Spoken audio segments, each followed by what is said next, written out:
Hey guys, Pastor Ben here with another review and reflection. Today I want to talk about a book of sermons and speeches by C.S. Lewis that I read recently called The Weight of Glory. It's usually subtitled "And Other Addresses" or other talks. So this is a book, like I said, of a collection of 9 talks that Lewis gave at different points in his life. Some of them were sermons that he was asked to give as a lay preacher in various Anglican churches where he lived. Others were talks given at different societies or groups, colleges, things like that. And so, as a collection of talks, it's a bit eclectic. There's not one theme kind of running through it, but it's all vintage Lewis, very clear, very compelling, very moving, very helpful. As I was reading through this, and there were a few essays I had read in here before. Most of them were new to me, but I was reminded of the way that Tim Keller kind of described his encounter with Christianity as he dug into the claims of Christianity and the evidence for Christianity. He walked away having become convinced that Christianity was intellectually credible and existentially satisfying. And that was sort of the takeaway feeling that I brought from reading this book and just seeing Lewis his on display, as it were, that Christianity, the claims of Christ, the claims of the gospel, the claims of the Bible, are both intellectually credible and existentially satisfying. And if you want to encounter, this is not a conventional argument for Christianity in the way that some of his other books are, like Mere Christianity, for example. But if you want to sort of see how the Christian mind, how the message of the Bible, the message of the gospel applies and speaks to just a range of questions, issues, Lewis does a great job of sort of being a spokesman for the Christian faith. And I just was reminded of his giftedness for that and was very thankful for that. I picked up this book for 2 reasons. One, in grappling with the loss of my daughter earlier this year. I've spoken about that a number of times in recent videos. Lewis has been, perhaps of all the extra biblical writers that I have turned to, he has been the one that I've turned to the most often and with the greatest profit. He has really been a companion and a guide for me in this season of loss. And I'm grateful that my daughter is now with Lewis and with Jesus, and she gets to hear the stories that he's been writing straight from his own lips, and I look forward to meeting him and thanking him for helping me as I'm waiting to arrive in heaven and eternity with them. But I picked this up because I just have sort of decided I want to always be reading something from Lewis. He is so helpful to me and such a model of what I want to be as a preacher. Lewis was not a preacher, although some of these are sort of lay sermons that he gave.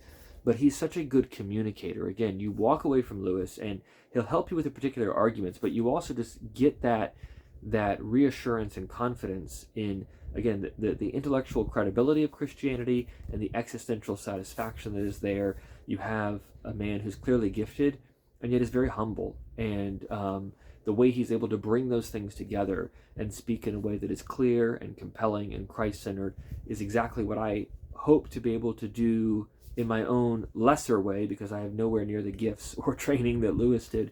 But in my own way, I want to try to follow his example in that. And so I was curious to see how Lewis sounds when he's not writing a work of fiction or essays, but just speaking to groups of people, because that's something that I have the privilege of getting to do regularly, preaching and teaching and addressing folks in different contexts. So I was curious to sort of hear Lewis in that different context. And I was very grateful for what I heard. One of the other reasons why I picked up this book is that one of the specific ways that Lewis has been so helpful to me over these last 6 months, I've been reading C.S. Lewis for 25, 30 years now. But one of the things that's really just jumped out at me, it's always been there, but I just have really kind of noticed it for the first time since dealing with my daughter's death, is that one of the things that makes Lewis so compelling is that he is constantly bringing an eternal perspective to bear on the questions that we have here and now. You see it all through the Narnia books, of course, and his various fiction works, but even in his addresses, his essays, it doesn't really matter what the topic is. At some point, he'll bring heaven and eternity into bear. It's not a heavy-handed way. It's not like, and now we're going to talk about heaven, but he has that heavenly-minded, eternal perspective, and I think that's part of what makes him so effective as a communicator here and now. And so the essay that or the talk that this book is titled after, The Weight of Glory, is one of Lewis's most famous essays. I'd never actually read it. I keep calling it an essay. It's kind of an essay. It actually was a sermon. It was a talk, but I'll probably say essay again in this video, so just forgive me. But in this talk, Lewis is looking ahead to heaven, to eternity, to glory, and talking about what is it that we're promised? Why is this a good thing? What does this mean? And he talks about how our desires, all of our desires here on earth, are actually leading and pulling us upward into heaven, where those desires will actually be fulfilled. And he talks about how we have this tendency to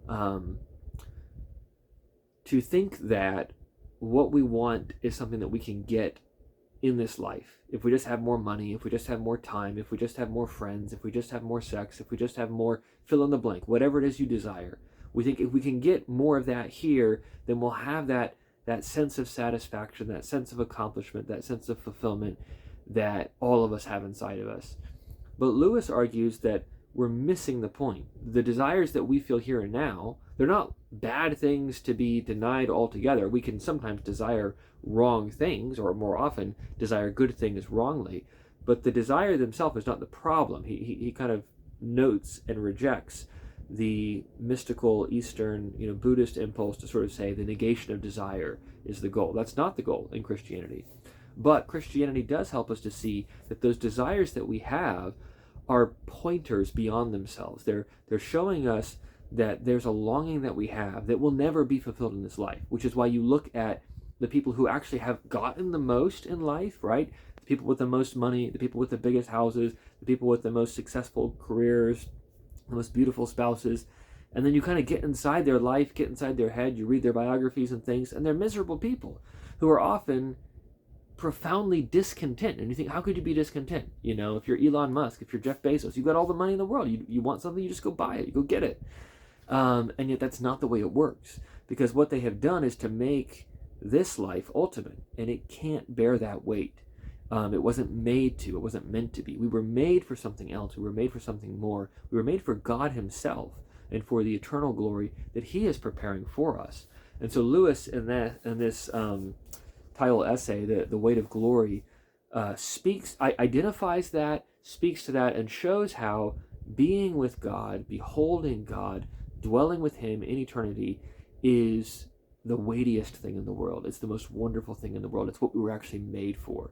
And so I wanted to read that essay specifically, that talk, that sermon specifically, because I had heard it quoted so many times and had never actually read the whole thing. I ended up reading it a couple times, and I used it very heavily in one of the sermons I preached recently from the book of Philippians on the beatific vision and how God is the satisfaction of all of our desires. And that alone, again, that talk alone, a lot of people say it's maybe one of the best things Lewis has ever written.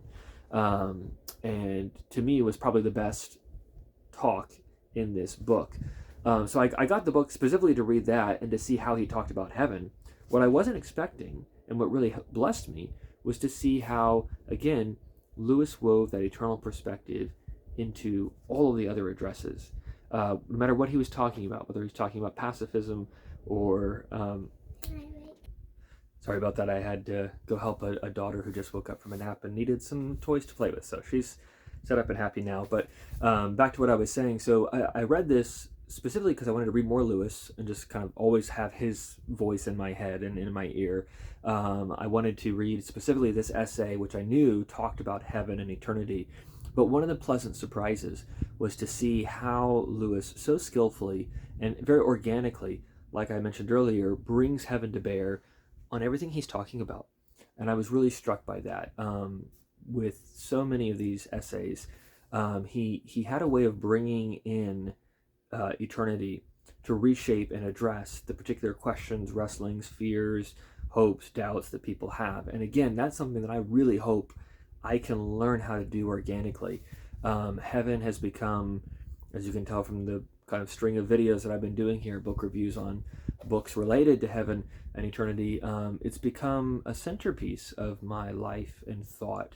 And I don't really want that to change. I'm not just looking at this to be like, oh, I'm kind of going to encourage myself to think about eternity so I can think about where Emma is and then put that to rest. I'm really coming to see, I was just reading Richard Baxter's The Saints' Everlasting Rest this morning, which I'll be doing a book review on as soon as I finish that. My wife and I have been reading that together, and he talks about, he's like, this is what you should be doing every day, meditating on heaven, meditating on eternity, setting your mind on things that are above, and he walks you through how to do that. And Lewis, I think, is what you get if you do that. You get this kind of perspective if you have that practice of meditation on heaven and eternity and God himself. And so that's something that I hope and pray, and if you're someone who prays, pray this for me, that I would grow in that I would be able in my preaching, in my teaching, in my counseling, in my parenting, in my conversation, for however many years the Lord leaves me here, to have the aroma of heaven in everything I touch. That's my prayer. And so reading this set of talks was actually very helpful, just to see somebody doing that. I don't think he was sort of setting out to do that. I think this is just an example of what that looks like. So that was really, really helpful. All the essays were good. Every single one of them was good. A couple ones that stood out to me, just to kind of close out this. So The Weight of Glory is put right at the front. That was, maybe the best. Phenomenal. Absolutely phenomenal.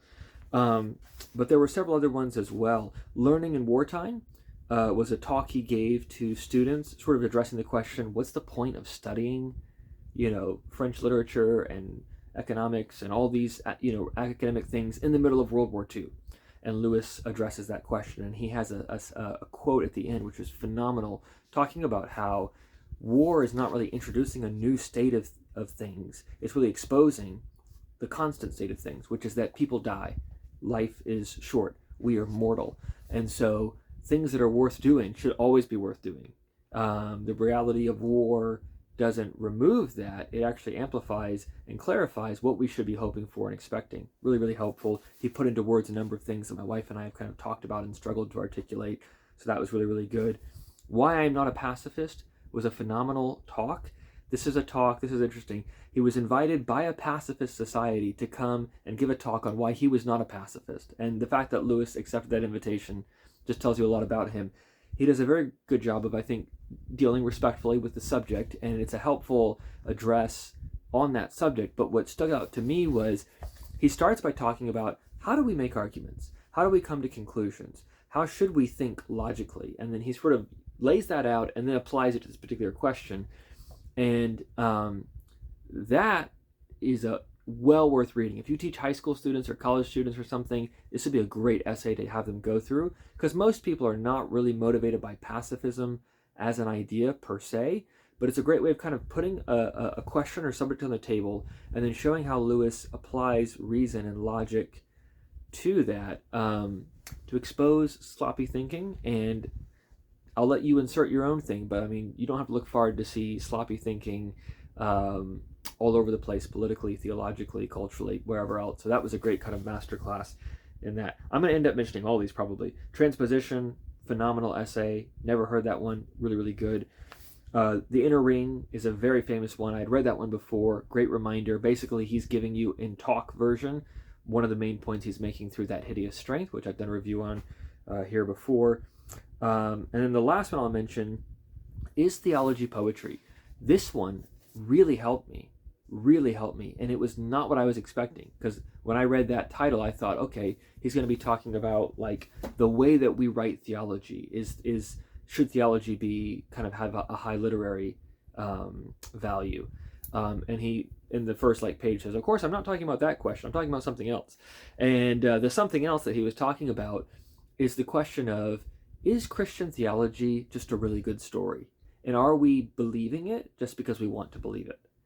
And that question is one that both I and my wife have really wrestled with since losing our daughter. And it's interesting because we both grew up in the church.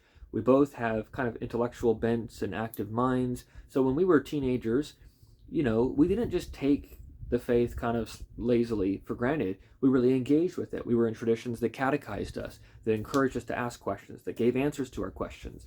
She and I both read books on apologetics. We went to conferences. We studied, we listened, we learned, and we came to the conviction as young adults in our teens and 20s, Christianity is true, and we're going to build our lives on it. And we've been doing that. I'm a pastor. But when my daughter died, it just throws everything off. Lewis describes this in A Grief Observed. It feels like you've built up this house and then it falls apart and you realize it was a house of cards. And there's this feeling, is my faith strong? Is it reliable? Am I just believing this because I want it to be true? Am I just believing in heaven now because I want that to be true? And Lewis tackles that question head on in this essay, Is Theology Poetry? And he kind of walks through, okay, let's look at Christianity and let's compare it. If it's just a good story, if it's just a good myth, how does it compare to the other myths? How does it compare with the Greek myths, the Norse myths, which he loves so much, with the Eastern religions, with evolutionary atheistic thought itself? And he does a wonderful job of walking through that and showing how Christianity is not just a good story or a beautiful story, it's true. And that's why we believe it, because it's true, it's good, and it's beautiful. So that was one unexpected blessing. And I felt like really I had wrestled with that. We've been wrestling with those questions, reading and engaging with different things over the last months. And God has been, I think, firming up our faith in that from a number of vantage points. But that essay for me, that talk, really I felt like kind of clenched it back down and helped me to say, no, I do believe this, not just because it's a beautiful story, not just because it's a good way to live, although I'm convinced that Christianity is both of those things, beautiful and good, but foundationally also because it's true. And the other alternatives are not. They're not intellectually credible and or existentially satisfying in the way that Christianity is. And I know that's an exclusive claim. Some of you who watch my videos, I'm very grateful for those who are not Christians, who take the time to watch my videos. That's a strong claim, but that's the claim of Christianity. That's the claim of Christ. And Lewis graciously but firmly maintains that exclusivity, but shows why Christianity is that way. It's not just sort of bias or dismissiveness or intellectual pride or laziness. There's a reason for it. The claims of Christ, the claims of the gospel, the teaching of the Bible is unique. And if you want to understand why, Lewis's talk, Is Theology Poetry, is a great one to turn to. So much more I could say. Each of these talks could be a video in their own right, but I hope you can see how much gold there is here, and I was really blessed by this. In some ways I expected, in other ways I didn't, but I really enjoyed my reading of this book. I'll be returning to it, I'm sure, and I would highly recommend, if you don't already have a copy, to get your hands on C.S. Lewis's The Weight of Glory.